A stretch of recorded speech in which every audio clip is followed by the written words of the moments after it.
Welcome back mga ka-DIY. So for today, meron tayong kaibigan na nagbabalik. So si Bluety ay nag-reach sa atin, si Bluety. So pinadala niya tayo ng panibagong product. Ito ay si Bluety AC70 mga ka-DIY. Ito ay merong 1000 watt na inverter at 768 watt hour na battery capacity. So ayos na ayos to, no?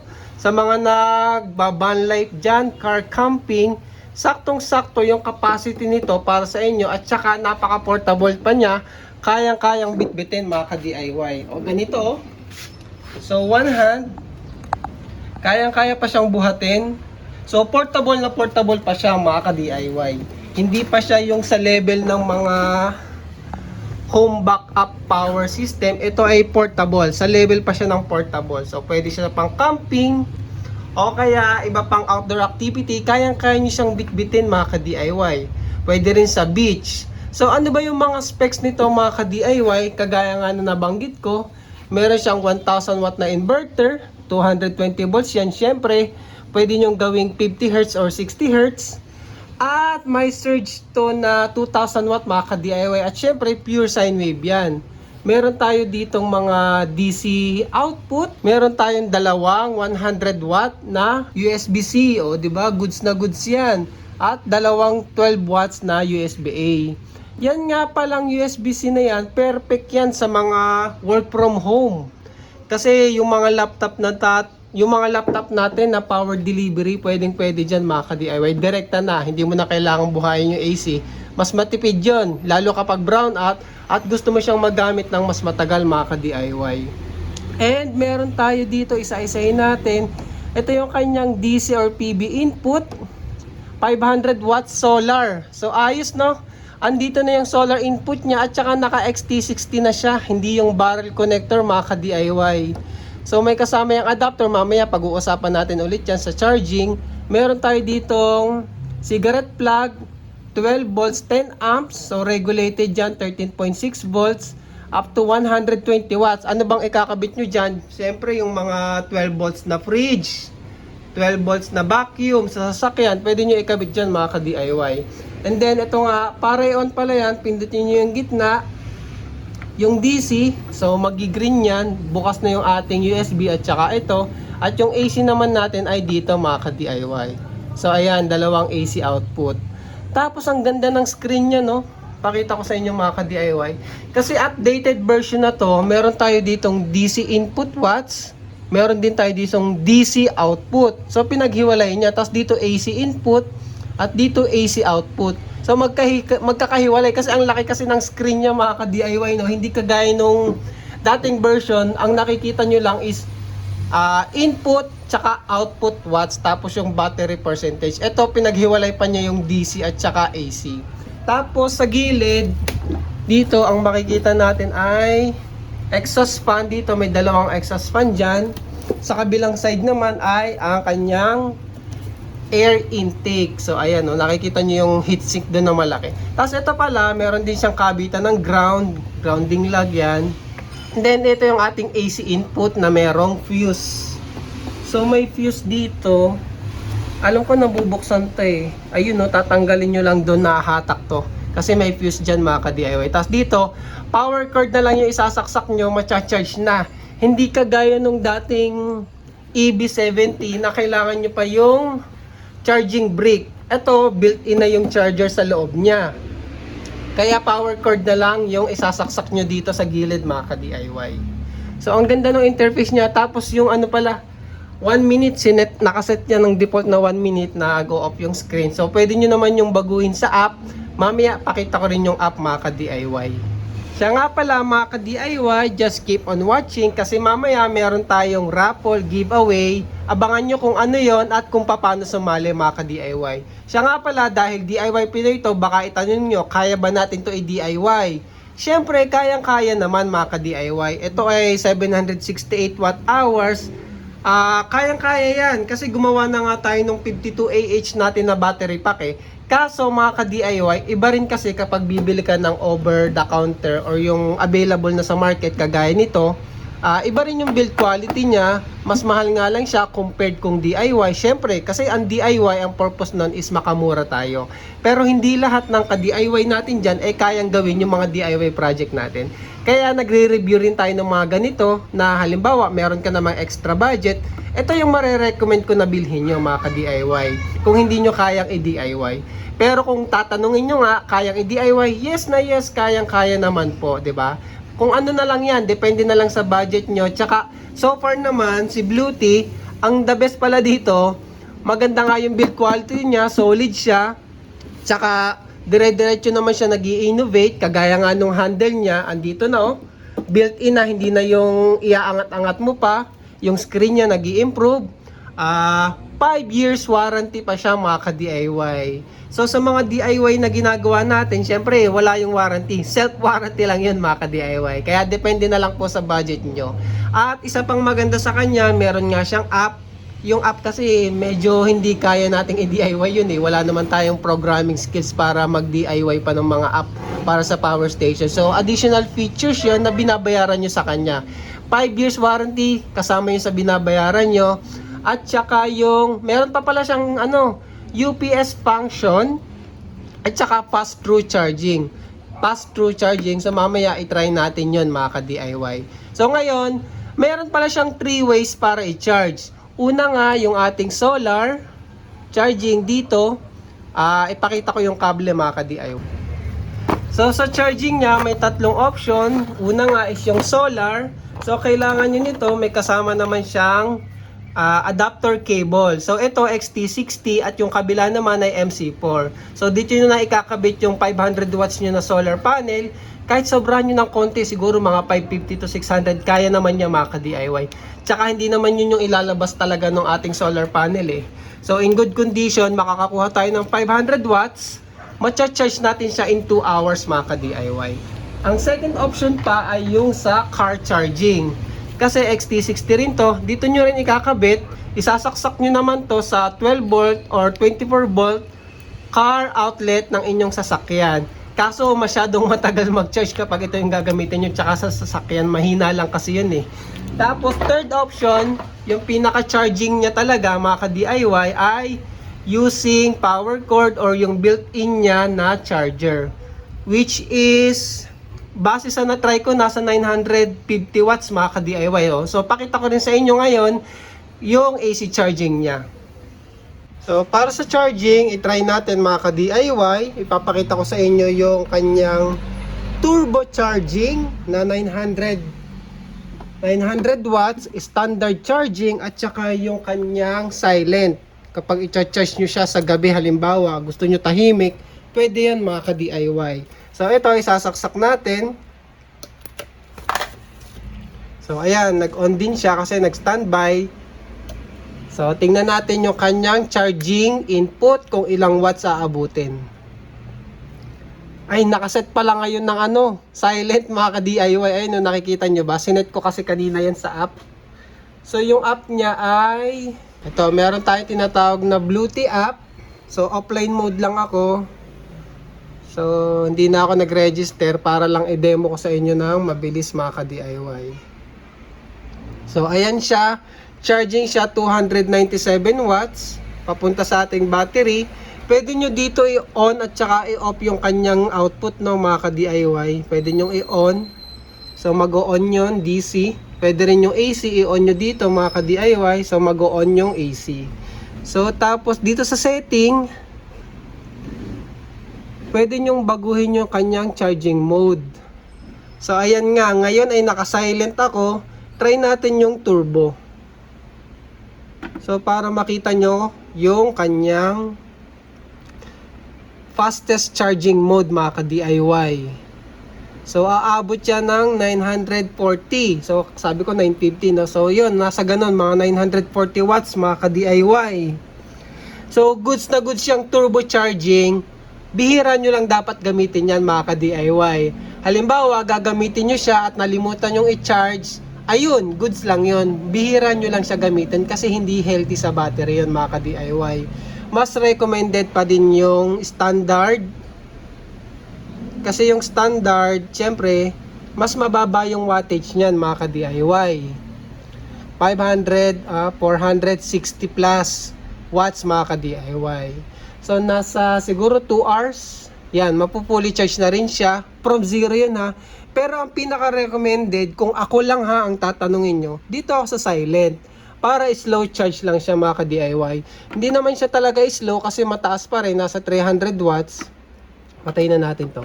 Nasa 300 watts pa rin naman yan. So nasa 3 hours mo siya mapupully charge. So mas recommended yan mga ka-DIY. Mas safe sa battery yan mga ka-DIY. Mas lalong matagal pa yung buhay niya. Ang life cycle nga pala nito mga ka-DIY ay 3,000 cycles. So more or less 10 years na rin yun, no? 10 years to 15 years. Pero syempre, hindi naman ibig sabihin naka 3,000 cycles ka na ay hindi na siya gagana. Gagana pa rin siya at 80% ata DOD. So goods na goods yung battery niya. Kasi lithium iron phosphate. Kaya nga favorite natin yung battery na lithium iron phosphate. Matagal yung buhay niya mga ka-DIY compared sa lithium ion. Ngayon, itry din natin yung solar charging gamit itong cord na to. Pero dahil nga nasa loob tayo ng bahay, gagamit lang tayo ng simulated solar. So yung aking power supply gamitin natin mga ka-DIY. Siya nga pala, para sa ating giveaway, magkakaroon tayo ng 3 winners.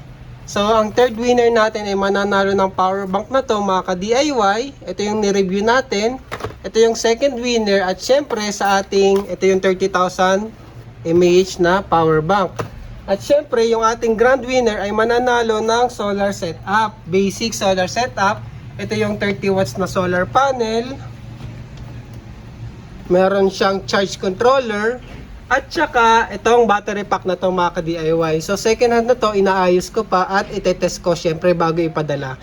Tapos, meron ka ng basic solar setup. Paano manalo mga ka-DIY? Syempre, comment lang kayo dyan. Random comment picker. At saka, please, sana pa-share naman ang video na to sa inyong Facebook account mga ka-DIY. So, si Tito at si Tita, yung mga anak nyo, comment lang kayo lahat sa video na to mga ka-DIY at pipili tayo ng ating 3 winners. So, para sa solar charging, andito na yung aking power supply mga ka-DIY. Nakasaksak na yung ating charging input.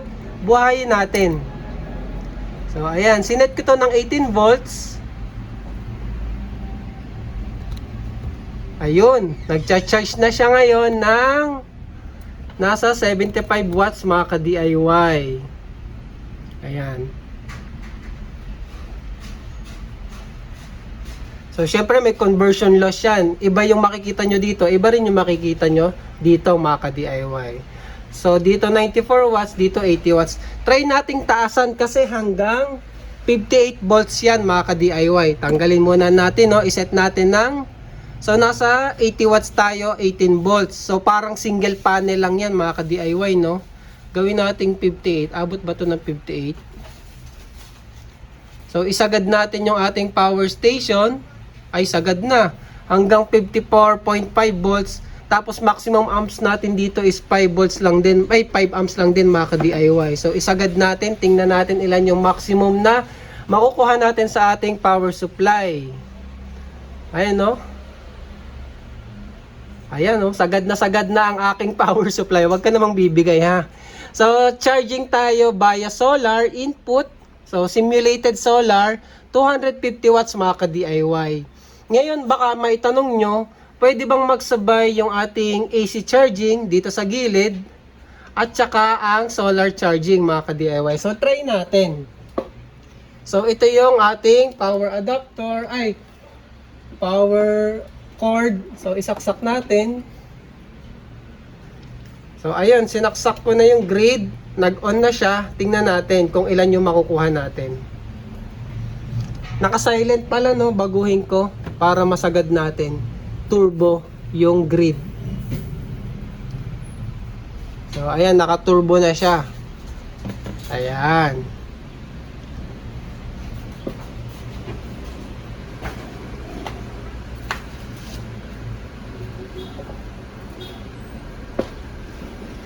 So, ayun. Pwedeng magsabay ang AC charging natin. Yan nga, naka-grid AC charging. At saka yung solar. Pero ang priority niya mga ka-DIY ay yung solar. Kasi tingnan nyo, gumagana pa rin yung ating solar sa 250 watts.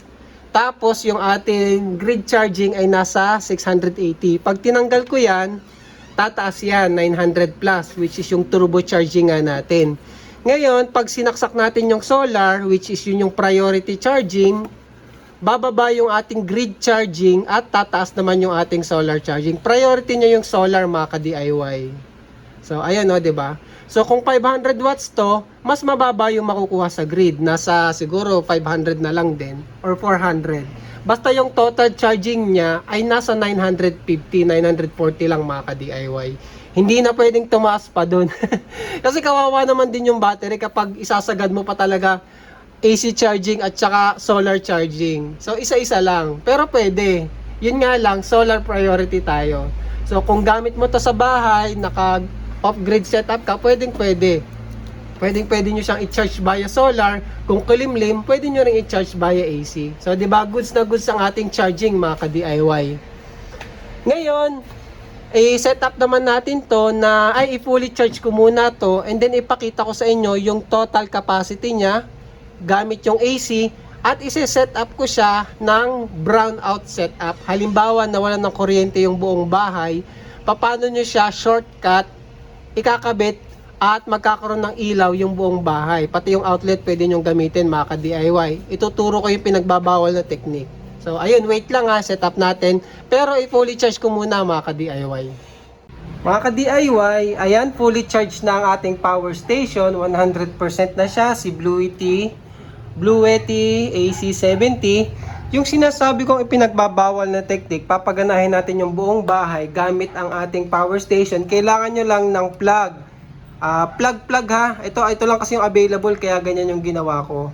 Ito, isasaksak natin dito sa ating outlet. Connected yan dun sa outlet mga ka-DIY. Pinadaan ko lang sa wattmeter para makita natin yung total capacity.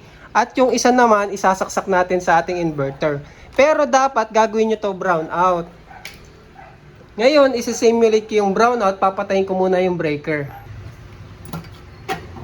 So, ito, papatayin ko muna yung main breaker. Kunwari, brownout mga ka-DIY. So, ayan, wala na tayong kuryente.